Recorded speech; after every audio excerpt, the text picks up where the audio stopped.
নেওয়ার আগে থেকে জানতেন যে বারিস্তা মিন্স, এখানে কোর্স করার আগে জানতেন যে বারিস্তা মিন্স জাস্ট যে ডিজাইন করে সেটা as a designer, latte artist, but ক্রাফটের বাইরেও যে আরো কত কিছু আছে ইন ডিটেইলস সেটা আমরা এখন বুঝতেছি। তো একজন বারিস্তা এখন কি কি বলতে মেইনলি হচ্ছে সে একটা কফি মেকার, কফি সম্পর্কে তার ইন ডিটেইলস অনেক নলেজ থাকতে হবে। এন্ড তারপর হচ্ছে আদার্স যে সেকশন, একটা ক্যাফে পরিচালনা করার জন্য যার যার রেসপন্সিবিলিটিস একজন মেকারকে মানে পালন করতে হয়, সেই সবকিছুই একটা বারিস্তাকে জানতে হবে। যেমন হচ্ছে ক্যাশিয়ারের জায়গা থেকে শুরু করে কাস্টমার ডিলিং, দেন হচ্ছে সার্ভিং, ক্লিনিং,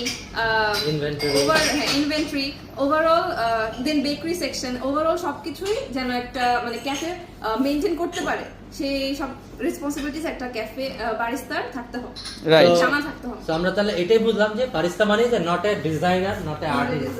সো তার রেসপন্সিবিলিটি অনেক থাকে। ফার্স্ট অফ অল তাকে ফ্লোর সম্বন্ধে একদম total A to Z knowledge থাকতে হবে। দ্বিতীয় হচ্ছে তাকে হাইজিন মেইনটেইন করতে হবে, তার বডি থেকে শুরু করে তার খাবার সার্ভিস পর্যন্ত, মাথার চুল হতে পায়ের নখ পর্যন্ত সব সময় সেফটি ইস্যু করতে হবে।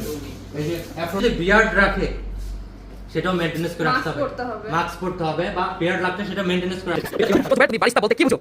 যদি ইংরেজিতে বলি, a barista is an espresso coffee maker and coffee artist who have the knowledge about various types of coffee and coffee machine and prepares and serve to the customer. They not only make coffees but they have also responsible for taking orders, payments and cleaning a bar or cafe area.